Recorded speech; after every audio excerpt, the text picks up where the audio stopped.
গত ১৬-১৭ বছরে মানুষ মারা গেছে। তো গত ১৬-১৭ বছর ধরে তোমাদের অথবা আপনার অথবা এই জেনারেশনের মানে টনক নড়ল না কেন? মানে সাডেনলি জুলাই কেন? অথবা ইকুয়ালি যদি উল্টাটা বলি যে আরও তো লয়ার আছে, আরও তো ডাক্তার আছে, হাজার হাজার আছে সারা পৃথিবীতে, কজন ফিরে আসছে যে না ঠিক আছে let's do something for the country? মানে এই দুই জায়গাতে কিভাবে দেখেন? আমার মনে হয় মানুষ বিভিন্নভাবে কন্ট্রিবিউট করে। একটা অর্থবহ জীবন, মিনিংফুল লাইফের কিন্তু অনেক ডিফারেন্ট ফর্ম হয়। সবাই কিন্তু একইভাবে জীবনের অর্থ খুঁজে পায় না। এটা নাম্বার ওয়ান।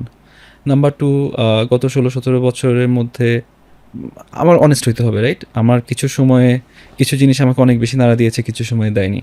আমার মনে আছে একটা সময়ে এটা যখন ছিল বোধহয় ছাত্রলীগের সাথে জাহাঙ্গীরনগরের ভিসির কোনো একটা ঝামেলা চলছিল আর কি, ওইখানে ঘুষ চাওয়া টাওয়ার ব্যাপারে, টেন্ডার নিয়ে 2 কোটি টাকার একটা চাঁদা। এবং এখানে তখন ওই জাহাঙ্গীরনগরের ভিসি এটা নিয়ে নালিশ দিয়েছে প্রধানমন্ত্রীর কাছে।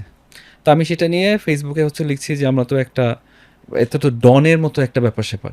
আপনি যদি কোনো একটা চাঁদাবাজির ব্যাপারে আপনি পুলিশের কাছে রিপোর্ট করবেন, আপনি এটা সমাধান করার জন্য প্রধানমন্ত্রীর কাছে কেন বলবেন? সো আমি ওইটা লিখছিলাম যে আওয়ামী লীগের যে পুরা মানে মোডাস অপারেন্ডি, আওয়ামী লীগ যেভাবে চলে এটা পুরো একটা ডনের মতো আর কি, পুরো একটা মাফিয়া গ্রুপের মতো চলে। রাষ্ট্র, সরকার, ব্যক্তি, পরিবার কিছু নাই, একাকার হয়ে গেছে। মাফিয়াদের ক্ষেত্রে আপনি যদি কেউ অন্যায় করে নিজেদের মধ্যে ঝামেলা হইলে আপনি পুলিশের কাছে যান না, আপনি যান হচ্ছে মাফিয়া বসের কাছে যান, because you have a separate legal system there, right? So আপনার তো পুরা ওইটার একটা খুবই একটা সুন্দর একটা উদাহরণ। আপনার এখানে হচ্ছে চাঁদাবাজি করছে, এটা সমাধানের জন্য আপনি পুলিশের কাছে যাচ্ছেন না, আপনি যাচ্ছেন বসের কাছে, মাফিয়া বসের কাছে। পুলিশে তখন কিছু বলছে না, কেউ কিছু বলছে না, এটা ওপেন আলোচনা চলছে। এটা বলার পরে আমার তো ছাত্রলীগের বন্ধুরা আছে, এর বাইরেও যারা আছে তারা তো ক্যাম্পাসে অলরেডি। আমি তো ক্যাম্পাস থেকে না, আমি তখন বের হয়ে গেছি তখন, বাট তারা তো তখন আমার পর অনেক অনেক খেপা, ইউ ক্যান ইমাজিন আর কি এরপরে কি হয়। তারপরে যারা যে পজিশন নিয়েছিল যে একটা শিবির ধরে ধরে জবাই করে, নান অফ আস জীবনে কখনো শিবিরের সাথে কোনো রাজনীতির সাথে সম্পৃক্ত ছিলাম না, আমাদের কাছে ছিল এটা একটা অধিকারের ইস্যু, রাইট? বাট এটার পর থেকে আমাদেরকে শিবিরের ট্যাগ দেওয়ার চেষ্টা করতো। বাট এটা শুধুমাত্র আমাদের দুজনের গল্প না, এটা বাংলাদেশের লক্ষ লক্ষ মানুষের হচ্ছিল, যেই দিল্লির আধিপত্যবাদ আওয়ামী লীগের বিপক্ষে কথা বলেছে এটা ছিল।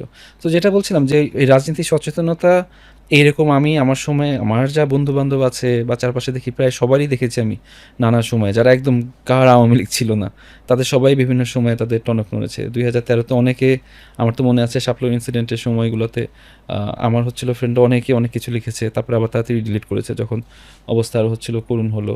তারপর আরও কতগুলো আন্দোলনের সময় যে অবস্থাগুলো হলো, আই থিঙ্ক নানার সময়ে মানুষের টনক নড়েছে। বাট এই জুলাইতে তো একটা বিস্ফোরণ হয়েছে।